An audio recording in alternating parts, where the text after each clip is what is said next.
quick question of the day. What do you guys think the difference is between the number 1 fantasy kicker and the number 10 fantasy kicker in points per game? This is a little quiz. Points per game? Yeah, like what's the difference in points They're per game averaging. between the number 1 fantasy kicker and the number 10? Okay, so I assume that the number 1 is Gostkowski. You assume correctly because it's the last 15 years. Yeah, just saying I don't actually know. Yeah, I'm just curious what you think the difference is.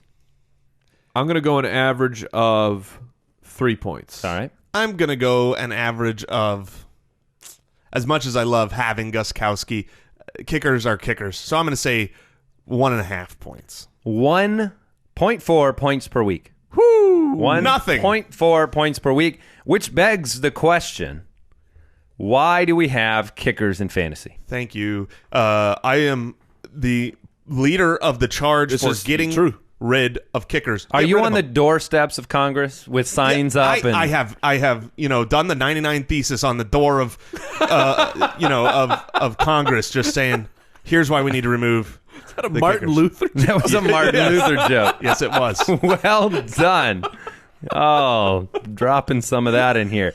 That is awesome. And yes, they should be gone. There was a hashtag on one of the posts when people were comparing Mike and I's team, and it said kickers win championships. And the fact is, they might be right.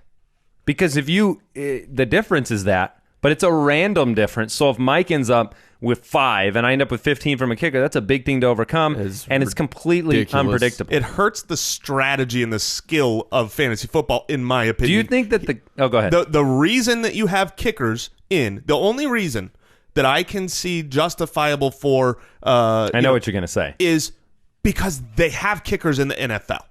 Yep. But if that's the case, then every league should be an IDP league.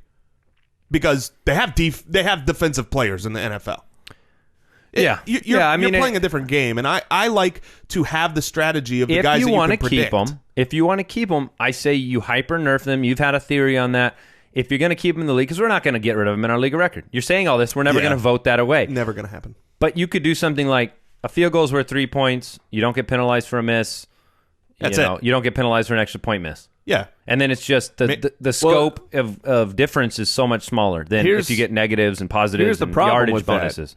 Here's the problem with that. When a field goal kicker misses a 30-yard kick, they lose real life points, right? The NFL team loses a point. Yeah, they lose real life checks is what they lose. Now, I know we're on a tangent here, but I don't think I've ever brought this up before. It's December. I have a radical idea that I think is actually the better way forward. You ready for this? Indulgences. No. Defense / special teams should be where the kicker gets points because they're special teams. That's part of, when you're drafting a team and you say, what team is good at defense and special teams and things like that? So you got the Patriots D, you just get Gostkowski that week. Is what you're saying. Because they're included in all of the defensive scoring and the special teams scoring. I believe that would allow defenses to be better skillfully chosen, as well as the kicker points mattering, but being able to look at game flow a little bit more and match up and say, this is going to be a defensive type of matchup. You're going to get more field goals.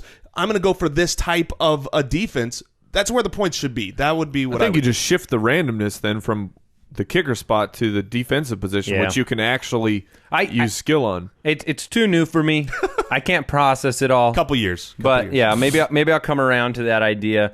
It's interesting. I think the NFL itself is trying to get rid of kickers. They're moving the extra points back to depress them. They stop making, the kickoff's almost gone at this point. Your job is to just boot it out of the back of the end zone. You don't need to place it anywhere. I don't know. That actually makes it harder to be a kicker, I would think. In different ways, but you're not, strategically putting the ball where you should, kick it to one guy. But I'm saying you got to be able to be accurate with your field goals, and if you don't have the leg strength to kick a touchback nearly every single time, then that's a problem. You're out of the league. Yeah. So, all right, let's move on. News and notes from around the league. And obviously, we are going to reveal our kickers of the week. Yeah. That's no?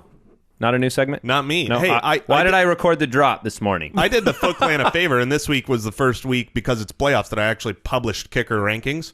I don't know if you guys are aware. I haven't done that this year. I have. Yeah, I'm aware because I keep telling you to do it. Yeah, it's a boycott. Here's the thing. It is hyperbolic to say that there is a 1.4 difference. You want to know why? Because that does not reflect playing a matchup and a strategy with your kicker. That just reflects the top to the bottom as though we're all not streaming kickers. We're all streaming kickers matchup-wise. So there's still strategy to it. There's still teams like, the Chiefs that average 2.5, field goal attempts a game to a team that averages 1. Fair. I'm going to win with a kicker this week. That's fine.